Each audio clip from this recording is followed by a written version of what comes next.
नमस्कार विद्यार्थ्यांनो, आज आपण परत आपल्या एका लॉंग व्हिडिओमध्ये क्वाड्रॅटिक इक्वेशन मागच्या व्हिडिओमध्ये बघितलं आपण वर्ग समीकरण आपण हा नवीन चॅप्टर सुरू केलेला आहे. इंग्लिशमध्ये त्याला क्वाड्रॅटिक इक्वेशन असं म्हणतात. मागच्या व्हिडिओमध्ये आपण पाहिलं होतं की वर्ग समीकरणाचा स्टँडर्ड फॉर्म ax वर्ग अधिक bx अधिक c बरोबर 0. मग वर्ग समीकरण कशाला म्हणतात की दिलेल्या समीकरणामध्ये एकच चल असेल आणि त्या चलाचा सर्वात मोठा घातांक 2 असेल तर आणि तरच ते समीकरण वर्ग समीकरण आहे असं आपण म्हणतो. मग त्याची डेफिनेशन बघितली, त्याचे रूल्स बघितले आणि त्याप्रमाणे आपण पहिल्या याच्यामध्ये कन्सेप्ट क्वाड्रॅटिक इक्वेशन वर्ग समीकरणाची क्लिअर केली. संकल्पना आपण मूलभूत संकल्पना स्पष्ट केली. आता सराव संच 2.1 मध्ये त्याच्यावर आधारित काही एक्झाम्पल आहे जे परीक्षेला 1 मार्काला विचारले जातात, ते आपण आज बघतोय. बघूया मग. सराव संच 2.1 मध्ये बीजगणित भाग 1 चा कोणतेही 2 वर्ग समीकरण लिहा. तर मागच्या व्हिडिओमध्ये मी तुम्हाला वर्ग समीकरण दिलेले कोणते 2 वर्ग समीकरण आपण लिहू शकतो, जसं ज्याचा घातांक 2 असेल सगळ्यात मोठा आणि एकच चल असेल. फॉर एक्झाम्पल x वर्ग अधिक 6x अधिक 12 बरोबर 0 हे एक. दुसरं y वर्ग उणे 3y अधिक 4 बरोबर 0. तिसरं m वर्ग उणे 5m अधिक 13 बरोबर 0. चौथं x वर्ग उणे 6x उणे 13 बरोबर 0. कोणतंही तुम्ही घेऊ शकता समीकरण, पण ज्याच्यामध्ये अट काय, एकच चल असेल आणि त्या दिलेल्या समीकरणाचा घातांक 2 असेल तर आणि तरच त्याला आपण वर्ग समीकरण असं म्हणतो. मग सराव संच 2.1 मधलं पहिलं झालं. दुसरं, पुढील वर्ग समीकरणापैकी कोणती वर्ग समीकरण आहे ते आपल्याला ठरवायचे. ते तुम्हाला वर्ग समीकरण दिलेले, परंतु त्यापैकी कोणतं वर्ग समीकरण आहे ते आपल्याला ठरवायचं आहे. मग जर वर्ग समीकरण ठरवायचं असेल तर लक्षात ठेवायचं माइंडमध्ये की दिलेल्या समीकरणामध्ये एकच चल पाहिजे, पहिला मुद्दा. दुसरा, त्या चलाचा सर्वात मोठा घातांक 2च पाहिजे. 3 असेल तर ते वर्ग समीकरण होणार नाही, 2 असेल तर आणि तरच ते वर्ग समीकरण होईल. बघूया मग आपण. या ठिकाणी दिलेलं x वर्ग अधिक 5x उणे 2 बरोबर 0. या ठिकाणी लिहायचं दिलेल्या समीकरणात एकच चल आहे. दिलेल्या समीकरणात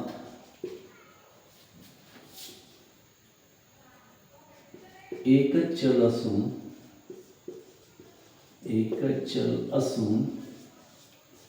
याचा सर्वात मोठा घातांक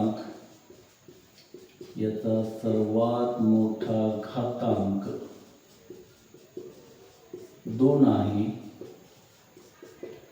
म्हणून दिलेले समीकरण वर्ग समीकरण आहे.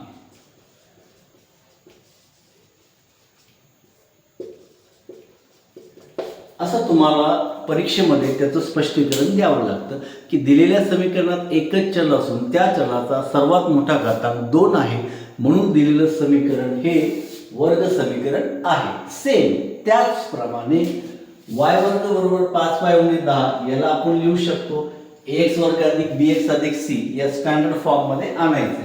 अधिकचे 5y इकडे येताना उणेचे 5y, उणेचे 10 इकडे येताना अधिकचे 10 बरोबर 0. लक्षात ठेवा इकडे येताना म्हणजे बरोबरच्या चिन्हाच्या अलीकडे. मग परत छोटे स्किल पॉइंट्स मी तुम्हाला सांगितलेले. बरोबरच्या चिन्हाचं पलीकडचं पद अलीकडे आणताना किंवा अलीकडचं पद पलीकडे नेताना चिन्ह बदलते. अधिक असेल तर उणे होईल, उणे असेल तर अधिक होईल. सेम त्याच नियमाला धरून अधिकचे 5y इकडे येताना उणेचे 5y, उणेचे 10 इकडे येताना अधिकचे 10 बरोबर 0. मग दिलेल्या याच्या सुद्धा तुम्ही लिहू शकता. दिलेल्या समीकरणात एकच चल आहे आणि त्या चलाचा सर्वात मोठा घातांक 2 आहे, म्हणून दिलेलं समीकरण सुद्धा हे वर्ग समीकरण आहे. नेक्स्ट एक्झाम्पल मध्ये आपण बघू शकतो काय दिलेले. y वर्ग अधिक 1 छेद y बरोबर 2. याच्या खाली छेद काही म्हणजे किती असतो, 1. मग छेद समान करून घ्यायचं म्हणजे काय, y वर्ग छेद 1 अधिक 1 छेद y बरोबर 2. जेव्हा छेद समान करून घ्यायचा त्याच्यामध्ये दोन मेथड आहे, एक तिरपा गुणाकार करून किंवा छेदांचा लसावी सारखा करायचा। तर सगळ्यात सोपी मेथड आहे क्रॉस मल्टिप्लिकेशन, ज्याला आपण तिरपा गुणाकार म्हणतो। प्रथम छेदाला छेदाला गुणायचं, y न y वर्गला गुणलं y चा घन, 1 न 1 ला गुणलं 1 बरोबर 2। मग पुढच्या स्टेप मध्ये y चा घन अधिक 1 हे y भागिले तिकडे जाताना गुणिले 2y, म्हणजे y घन अधिकचे 2y इकडे येताना उणीचे 2y अधिकचा 1 बरोबर 0। या ठिकाणी तुम्ही पाहिलं चल एकच आहे परंतु घातांक किती आहे 2, म्हणून दिलेलं समीकरण वर्ग समीकरण नाही असं तुम्ही त्या ठिकाणी लिहू शकता, म्हणून हे वर्ग समीकरण नाही।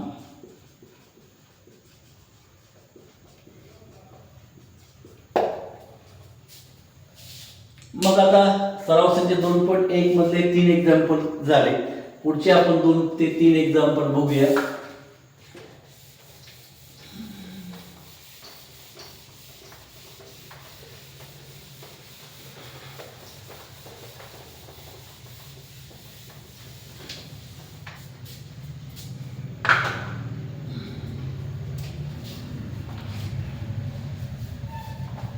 पुढच्या दिलेला एक चौथा एक्झाम्पल x अधिक 1 छेद x बरोबर उणीचे 2।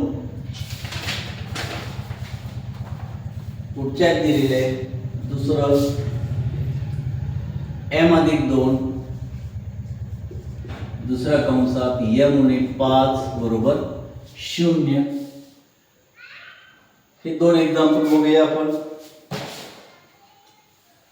या ठिकाणी परत याच्या खाली छेद काही नसतो म्हणजे 1 असतो, x छेद 1 अधिक 1 छेद x बरोबर उणीचे 2। परत छेद समान नाही तिरपा गुणाकार, छेदानं छेदानं गुणला x एक x न x ला गुणला x चा वर्ग, 1 न 1 ला गुणला 1 बरोबर 2। पुढच्या स्टेप मध्ये x वर्ग अधिक 1 हे x भागिले तिकडे जाताना गुणिले, म्हणजे x वर्ग अधिक 1 हे 2x आहे बरोबर 2x, अधिकचे 2x इकडे येताना उणीचे 2x अधिक 1 बरोबर 0। इथे तुमच्या लगेच लक्षात येईल चल एकच आहे, चलाचा घातांक सर्वात मोठा घातांक 2 आहे, म्हणून दिलेलं समीकरण हे वर्ग समीकरण आहे।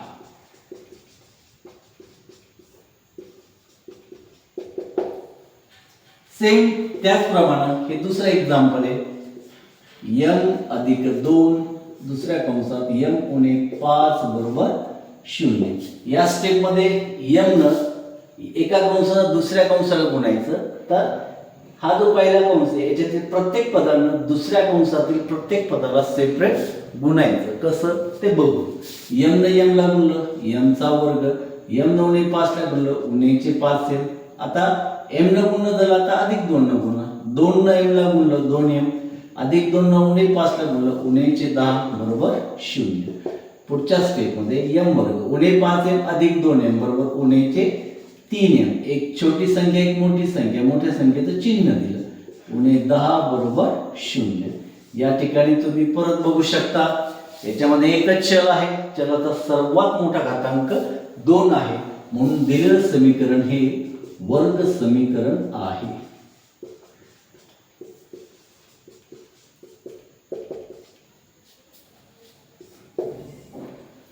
या ठिकाणी अशा टाइपच्या परीक्षेमध्ये एक मार्काला हे एक्झाम्पल विचारले जातात। याच्यानंतर जर असं एक्झाम्पल आलं तुम्हाला m चा घन उणे 4m वर्ग अधिक m अधिक 2 बरोबर 0, हे दिलेलं समीकरण वर्ग समीकरण आहे का?